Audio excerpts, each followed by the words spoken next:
and then saying, hey, I still want to make a decision based off of our football team in this matchup, that this computer does not understand that our right guard is out. It says we should go for it. It doesn't understand that we've been really good at running tight zone this game and that we've been getting pushed. So maybe a 4th and 1 is a 4th and 2 go, right? CJ and Ben want to adopt a dog for you. That's not going to happen. If you call Miss Bree and get permission, I'll bring it home, but she's going to say no. But Miss Bree is not going to say yes to you adopting a dog. But no, so I think it's just an ability to take the analytics and combine it with your team and then make the best decision. I never want to hide behind a book. I never want to go to a press conference and say I went for it because a book told me to. If I make a decision, it's my decision, and I'm going to own it. I'm not going to lean to an excuse. Coach, you spoke about having a lot back. Two of the guys you have back are on that defensive line, CJ and Clayton. What do those guys bring up front defensively? They bring that East Texas physicality, baby. I think both those guys are physical. They're tough. CJ is the strongest guy in our football program. He's at the last rack, and everybody, builds the tunnel when he goes to squat. And then Clayton, he showed up at 225 pounds 3 years ago. He's 255 right now. He's gained 20 pounds this offseason, mile and a half faster at 255 pounds. So I think both those guys bring physicality. And I think the coolest part about the team that we brought to Media Day is, other than Sam, they've all been on our program 3 years. Whether they were transfers as freshmen, whether they were high school kids, they were guys that came here from the start. And I think that's the key to our program, is I'm not worried about high school recruiting rankings anymore. All that stuff, that's all old school. Doesn't matter anymore. It's all about who is on your roster and who retains on your roster. And to have all those 5 guys at Media Days return with all the options they could have left, and they wanted to be here for 3 years, combine that with Sam Levitt, and you have our people. They were the culture. They were here from the beginning. They have built it. To bounce off that, Coach, you obviously brought the commonality with all 6 of them is their membership of the Fanatics Leadership Council. And obviously, you wanted to have it be on their suits and be on display for everyone to see. And a lot of fans are already on social media very positive about that. How important is it to still have that council have still a voice, considering how many guys are coming back? How everyone, in many ways, is a veteran in some way, like you mentioned, because everyone's returning and already is familiar with the playbook, familiar with each other. How important is it to still have that sense of leadership, not only amongst just the team, but amongst just the 6 guys that you brought together? Yeah, our leadership council runs our football team. Everybody's going to point at me and say, oh, Kenny, oh, cool, whatever, because that's my job is, I do the media stuff, and, I'm good when we're good and I'm bad when we're bad. But our leadership council runs our team. Our leadership council makes decisions. Our leadership council holds our players accountable. Our leadership council chose to not practice a couple days this year. They do this thing. And people say they want a player-run team. Well, you can't run a player-run team with a coach-driven agenda. And my agenda is their agenda. I want them to have so much ownership of this program, so much ownership of the standard, that it's not about Kenny Dillingham. It's about those guys that are here. It's about those guys and their peers. Because when your peer tells you to pick it up, you pick it up. When coach tells you to pick it up, you eventually block it out.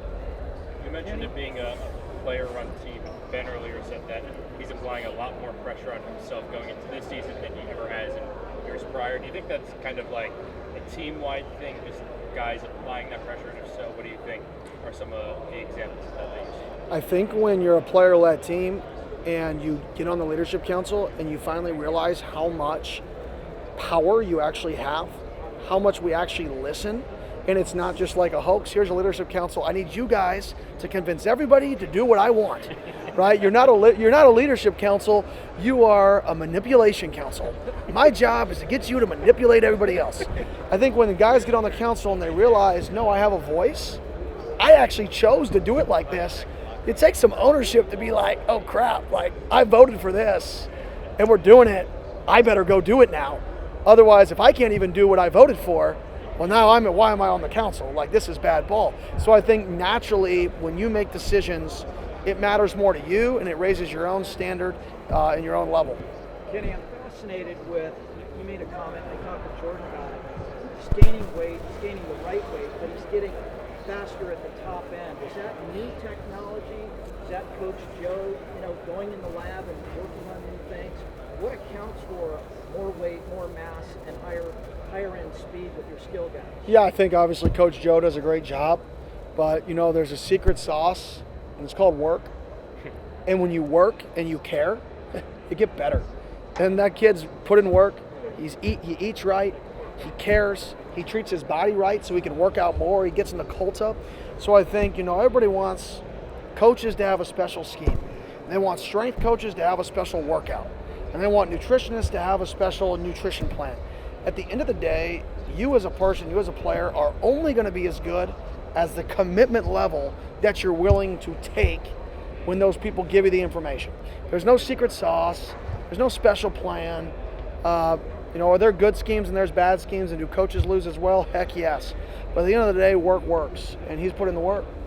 Sticking with Jordan, obviously, he was one of the very few bright spots of that CU team in 2022. Do you remember the first time you watched him and just kind of maybe taking that kind of a chance on him after suffering that tough injury to end his freshman season? Oh, yeah. Just kind of what sticks out about the progress he's made from the first time you watched him on film to the player he is now? Oh, yeah, it's full circle. So I was sitting in the Oregon staff room. Our wide receiver coach comes in. He goes, "Man, we're playing that JT kid." Well, that wide receiver coach, Junior Adams, is now the wide receiver coach for the Dallas Cowboys, right in this stadium. And he said, "That kid was so good. I loved him out of high school." Right? They took somebody else the year prior, but he loved him. And then we went and played at CU, and he played, and he had an unbelievable start to the game. He then got injured in that game that I coached at versus Oregon. But I remember him in the box after his first play. And I'm on offense, we're watching defense, and Junior Adams was like, "Man, that's that Jordan kid that I was talking about." I'm like, golly, he's good. So when he went in the portal, I got to meet him, got to get around him, and I tried to get him and his brother a little package deal, but we didn't get his brother. We got him, but he's just grown up so much. I couldn't be more happy for him to be where he's at and hopefully where he's going. I really think he's changed his life. What does it take? You mentioned recruiting rankings not really being the thing that matters anymore. How has your perspective evolved with NIL, revenue sharing, scholarship expansion to 105, and what you guys are trying to do with recruiting? Yeah, I think it's all about retention rankings now. I think at the end of the day, you can recruit whoever you want, but then they can leave in 6 months, they can leave in a year, they may not be good. The hit rate on a lot of top guys isn't very high. So you can't say recruiting is like drafting, because it's not. Draft picks, a lot of the first and second rounders have to play as true freshmen, or have to play as rookies, right? Where less than 5%, 5 to 3% of Division I Power 5 freshmen start as a freshman, 5%. You're not talking first or second rounders anymore. So in this new era where you have 105 kids potentially on scholarship or 85, it's all about retaining the guys in your team. It's all about treating the guys in your team great. And if you treat the guys in your team great, when you get a good player, he's going to stay there. If you constantly are looking for the next best thing to replace the guys in your team, then your own guys in your team should leave. Why wouldn't they? If you're not loyal to them, they shouldn't be loyal to you. I think that's the one thing that I take a lot of pride in is, our best players are going to make the most money on our team. And if you have a problem with that, become a best player. And if you're not the best player and you want to make more money, then yeah, I'm going to help you leave. So not just to make more money, so you can play. But at the end of the day, our best players deserve to make the most money. Our best players, our best young guys deserve to make the next most so they can grow into playing. We're all about production. We're all about, doing it in our program. And I think that's why a lot of our players stay here, is they know that we're going to take care of them when they deserve it. And they know we're going to treat them fairly, and they know I'm never going to lie to them in the recruiting process. And are we going to lose a lot of recruits because I'm not going to tell a kid he's going to make $500,000 and put in the contract that I can change your salary at my discretion, which is happening. In the contract, I can change your salary at my discretion. I'm not going to do that. I don't want to do that. That's not what I'm about. If I tell you you're going to make something, you're going to make it, and you can only make more from there. And we're going to treat you fair. We're going to treat you right. And we're going to miss out on a lot of kids right now, but we're going to get a lot of kids back when they realize that it's a little bit of fool's gold out there in college football. You mentioned one of many returning starters in this conference with a lot of production from last year.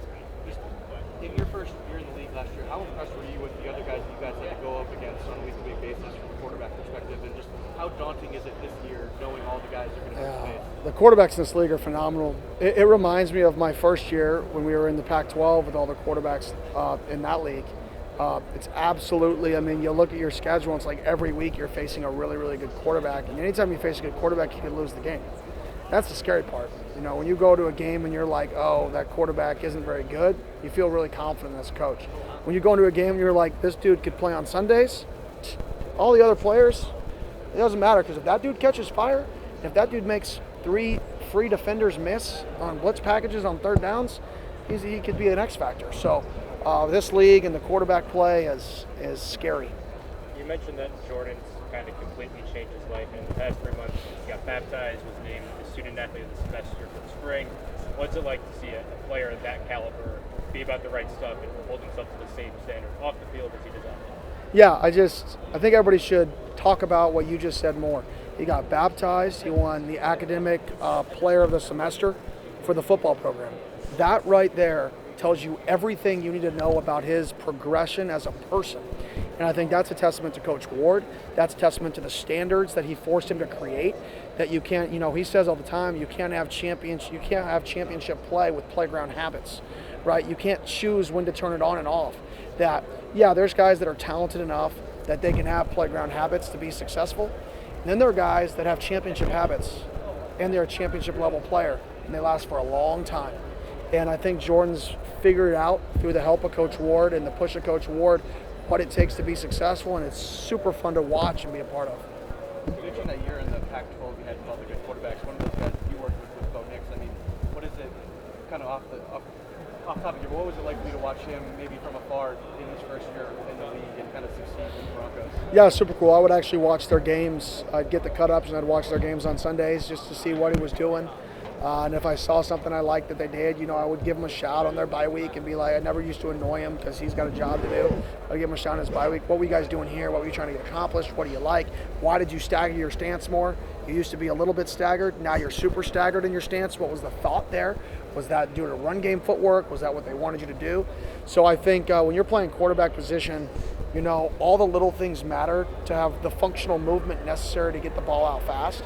So I would study what I know we coached, what I know he was comfortable with, what the changes were, and I would ask him the why, and then I would try to, use some of those things and explain it to Sam and our quarterbacks to see if they like it or to see the thought process behind why he did it and to see if they should make a tweak to make themselves better.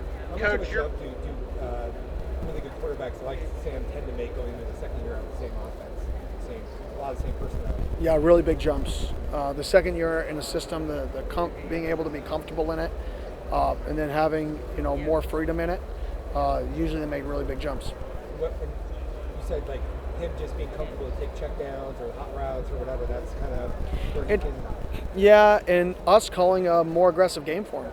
And aggressive to me does not mean throwing the ball deep. We already know he does that. Aggressive to me is on 1st and 10, calling passing, quick game. That's aggressive. That's an aggressive style of play. So I think he is going to be a better football player because he's more comfortable on early downs throwing control passing games. And to me, that is aggressive because there is a chance you wind up in 2nd and 10, 2nd and long. And when we face teams like Texas Tech over here that have one of the best defensive fronts, in our league, you can't live at 2nd and long. You're going to get destroyed if you're at 2nd and long. So you got to have better controlled passing game. That way you don't get to those 2nd and pass scenarios. Coach, your program's a good example. Are you all in now on paying players and knowing that they can still play with the collegiate mindset and not just the professional mindset? I think at the end of the day, regardless of if you pay somebody or not, you're an 18 to 23-year-old kid. People can talk about money. They can talk about whatever they want.